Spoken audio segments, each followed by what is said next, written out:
আসসালামু আলাইকুম। কেমন আছেন সবাই? আশা করছি যে যেখান থেকে আমার এই ভিডিওটি দেখছেন সবাই ভালো আছেন, সুস্থ আছেন। আলহামদুলিল্লাহ, আল্লাহর রহমতে আমরাও ভালো আছি। নতুন আরেকটি লাইফস্টাইল ব্লগে আপনাদেরকে স্বাগতম। এই ভিডিওটা কিন্তু সকাল থেকেই শুরু করেছি। অনেক দিন পর সকালবেলা চা খাচ্ছি। তো যাই হোক, এই যে সকালবেলায় চাটা খেয়ে তারপরে রান্নাবান্নার কাজে লেগে পড়বো। এদিক দিয়ে তো বাচ্চাদের খাওয়াটা শেষ, সব না সকালের নাস্তাটা আর কি। আর আজকে রান্না করব হচ্ছে মুরগির এই যে পা ওই দিন যে পরিষ্কার করেছিলাম সেগুলো তো আর রান্না করা হয়নি। তো সাথে হচ্ছে মুরগির মাংস দিব অর্ধেকটা, মানে একটা মুরগির অর্ধেকটা দিব, তারপর অনেকগুলো পা গলা এগুলা দিয়ে বুটের ডাল দিয়ে রান্না করব। তো সেগুলো তো পরিষ্কার ধোয়া টোয়া আছেই, তো আবার একটু ধুয়ে বসিয়ে দিব। এই দিক দিয়ে মশলাগুলোও কষিয়ে নিচ্ছি আমি। আরেক পাশে হচ্ছে পেঁপে রান্না করব, মানে ভেন্ডি আর পেঁপে মিক্সড করে একটা সবজি রান্না করব মাছ দিয়ে, কই মাছ দিয়ে।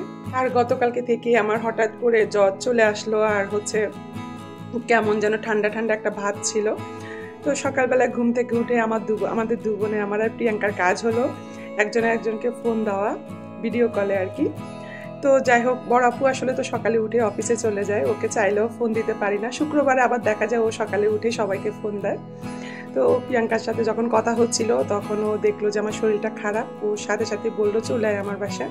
তা আমি তো আসলে রাজি হচ্ছিলাম না, যে আসলে ওর বাসায় আমার বিকালবেলাটাই ভালো লাগে। সারাদিনের জন্য কোথাও আম্মার বাসায় ছাড়া কোথাও গেলে খুব একটা ভালো লাগে না, আর শরীর খারাপ হলে মনে হয় যে নিজের বাসায় থাকতে বেশি ভালো লাগে। তো আব্বা আম্মা যেহেতু নাই, আব্বা আম্মা দেশে, আব্বা আম্মা ঢাকায় থাকলে তো দেখা যেত আমরা দু বোনে আম্মার বাসায় চলে যেতাম, ওখানেই সারাদিন কাটাতাম আর কি। তো যাই হোক, সেই দায়িত্ব ছোট বোন পালন করেছে, সে তো সাথে সাথে আমাকে যেতে বলেছে। তো আমি তো যাবো না করছিলাম। তারপরে ও তো ওর ভাইয়াকে ফোন দিয়েছে, মানে নাফিসের আব্বুকে ফোন দিয়ে ভাইয়া আপুকে পাঠিয়ে দেন। তো নাফিসের আব্বু তো আমাকে শুধু জ্ঞান করছিল, যাও যাও যাও যাও, তুমি ওখানে গেলে তোমার ভালো লাগবে, বাসায় থাকলে তুমি একা একা আরও বেশি শরীর খারাপ লাগবে বা কাজ করতে হবে, ওই বাসায় চলে যাও। ওর জ্ঞানানিতে শেষ পর্যন্ত আমার যাওয়াই লেগেছে। তো যাই হোক, বোন যাবো শুনে গরু মাংস ভিজালো, আবার হচ্ছে গরুর কলিজা, তারপর আবার তরকারিও রান্না করেছে, দুন্দুল তরকারি মাছ দিয়ে রান্না করেছে। আমরাও হচ্ছে 3টা-4টা পর্যন্ত থাকার পরে বড় আপুকে ফোন দিলাম, বড় আপুও চলে আসলো। তারপরে তো একসাথে 2-3 বোন থাকলাম। তারপরে বিকালবেলায় ভাবিরাও চলে আসলো, একসাথে চাটা খেয়ে তারপর রাতের দিকে বাসায় আসলাম। আবার আসার সময় দেখেছে সবার জন্য আবার তরকারিও দিয়ে দিয়েছে, সে মাংস কলিজা এগুলো সব দিয়ে দিয়েছে আবার। তো যাই হোক, কালকে তো আর রান্না করতে হয়নি, আজকে তো রান্না করতে হবে। আজকে যদিও শরীরটা একটু ভালো, মানে জ্বরটা নেই, কিন্তু হচ্ছে গলাটা বসে আছে, গলার অবস্থা খুবই বাজে। আর আমার বিশেষ করে গলাটা কয়দিন পর পর এমন বসে যায়, খুবই বিরক্ত লাগে। আর এইভাবে হলে কথা বলতেও খুব, মানে জোর দিয়ে কথা বলতে হয়, তখন দেখা যায় নিঃশ্বাসটা বন্ধ হয়ে আসে।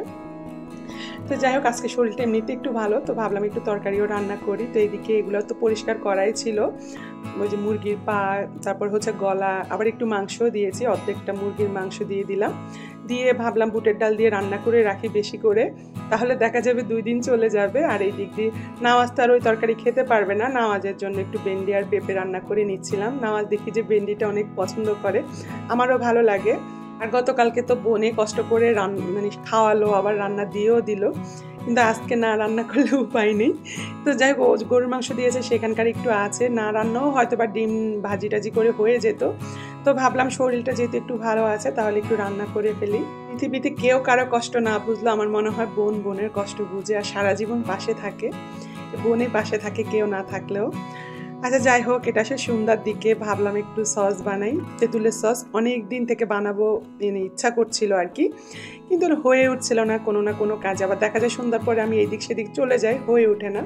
তো এখানে আধা কেজির উপরে একটু তেঁতুল ভিজিয়ে নিলাম, দেখলাম যে একটু কেমন যেন ময়লা টয়লা, তো ওই পানিটা ফেলে আবার পানি দিয়ে ভিজিয়ে রেখে এখন হাত দিয়ে কষলিয়ে নিব আর কি ভালো করে। ঢাকায় দেখলাম তেঁতুলের অনেক বেশি দাম, 280 করে একবার আমি দাম করছিলাম, তখন বলল। পরে আমি সবসময় একজনকে দিয়ে তেঁতুল আনে, রাজশাহী না কোন জায়গা থেকে, উনি কিন্তু আবার একটু কম দামে নিয়ে এসে, কোনো সময় 100 কোনো সময় 150, এবার 150 করে আনিয়েছি। তো অনেকগুলো একসাথে আনিয়ে দিলে দেখা যায় পরের বছর আবার না আনলেও চলে। পায়ে উনি একসাথে 5 কেজি 6 কেজি এনে দেয় আর কি। তো এইগুলাকে আমি হাতে ভালো করে কষলিয়ে নিয়েছি, নেওয়ার পরে এখন একটু ছেলে নিব। তো প্রথমে ভাবছিলাম যে এটাতেই পড়ে যাবে, ছাড়লে মানে সুন্দর মতো ছালা যাবে, দেখলাম যে না, হচ্ছে না, অনেক দেরিও হবে। পরে একটা স্টিলের বড় ঝালনি নিয়ে নিয়েছি, সেটার মধ্যে করে সুন্দর মতো ছেলে নিচ্ছি আর কি। তো এই যে উপরে যে অবশিষ্ট থাকবো সেগুলো ফেলে দিব। এগুলো ফেলে তারপরে মানে মেন কাঠটা নিব আর কি। তো যাই হোক, এই যে নেওয়া হয়ে গিয়েছে। আর এটার মধ্যে তেমন কিছু দিতে হয় না, কিন্তু মানে অনেক দিন পর্যন্ত বাইরে থাকে, 5-6 মাস পর্যন্ত আপনি বাইরে রেখে এই সসটা মানে বাইরে রাখতে পারবেন। আর খেতেও অনেক মজা হয়। আমার কাছে তো টমেটো সসের থেকে এই তেঁতুলের সসটা অনেক বেশি ভালো লাগে। আর আমার বাচ্চাদের তো একদমই সস ছাড়া চলেই না, তেঁতুলের সস বা টমেটো সস লাগেই, সবসময় ঘরে রাখতে হয়। এখানে আমি 2 টেবিল চামচ হচ্ছে একদম ছোট ছোট করে কাটা রসুন দিয়ে দিলাম, আর একটু মরিচ ভেঙে নিয়েছি তেলে, তারপর হচ্ছে হাতে ভেঙে নিয়েছি, সেটা দিয়ে দিলাম 1.5 টেবিল চামচ। আসলে জালটা হচ্ছে যার যার ইচ্ছা অনুযায়ী। আর এখানে চিনি দিয়েছি প্রথমে আমি 3 কাপ, যদিও আরও অনেক লেগেছে চিনি অনেক বেশি লেগেছে। আর ভিনেগার দিয়ে দিব প্রায় 1 কাপের মতো। তো আমি ভালো করে মিক্স করে নিয়ে ভিনেগারটা একটু কম দিয়েছি, পরে আবার দিব, সেই জন্য 1 কাপের থেকে একটু কম দিয়েছি। ভালো করে ফুটিয়ে নিচ্ছিলাম যতক্ষণ পর্যন্ত আসলে যেরকম ঘন আপনি চাবেন সেই পর্যন্ত আর কি ফুটিয়ে নেবেন। তো আমার কাছে মনে হলো যে চিনি আর একটু লাগবে, পরে আরও 1 কাপ দিলাম, মোট 4 কাপ হলো। পরে দেখলাম যে এত বেশি টক, পরে আমি আরও 1 কাপ দিয়েছি। তো যাই হোক, মানে অন ক্যামেরায় তো 5 কাপ দিলাম, পরে দেখলাম যে না আরও মানে টক লাগছে, পরে আরও 1 কাপ দিয়ে দিলাম। মোট টোটাল 6 কাপ এখানে চিনি লেগেছে আর কি। তো আমি দেখলাম যে কতটুকু পাতলা দেখে নিচ্ছিলাম, পরে দেখলাম যে না একটু হচ্ছে কর্নফ্লাওয়ার দিয়ে দিচ্ছি। তো এই যে কতটুকুর মধ্যে হচ্ছে ভিনেগারের মধ্যে আমি 2 টেবিল চামচ হচ্ছে কর্নফ্লাওয়ার গুলিয়ে এখন দিয়ে ভালো করে নাড়াচাড়া করলে একদম সুন্দর একটা থিকনেস আসবে, যেটাই আমার দরকার ছিল আর কি।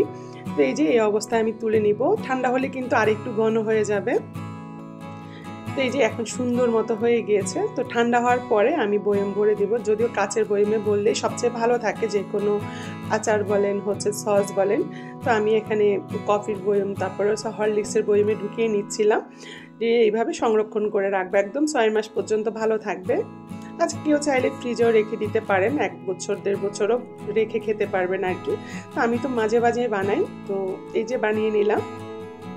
আর আমার বোন যদি আমার ভিডিওটা দেখে আমাকে বকা দিবে যে শরীর খারাপ তারপরে এত কাজ কেন করতে হবে, ওরা বলে আমি নাকি কাজ বেশি করি। তো যাই হোক, উল্টাপাল্টা কাজ করি নাকি ঘরের মধ্যে। তো যাই হোক, এখানে আবার হচ্ছে এই যে কয়দিন আগে আমি মার্কেট থেকে এরকম বাদাম নিয়ে এসেছিলাম, কিন্তু এগুলা যে রেখে দিয়েছি একদমই ভুলে গিয়েছি, মানে ভাজতে মনে নেই। তো আজকে ভাবলাম যে একটু ভেজে নিই, একটু পিঁপড়া ধরে গিয়েছিল বাদামগুলোর মধ্যে।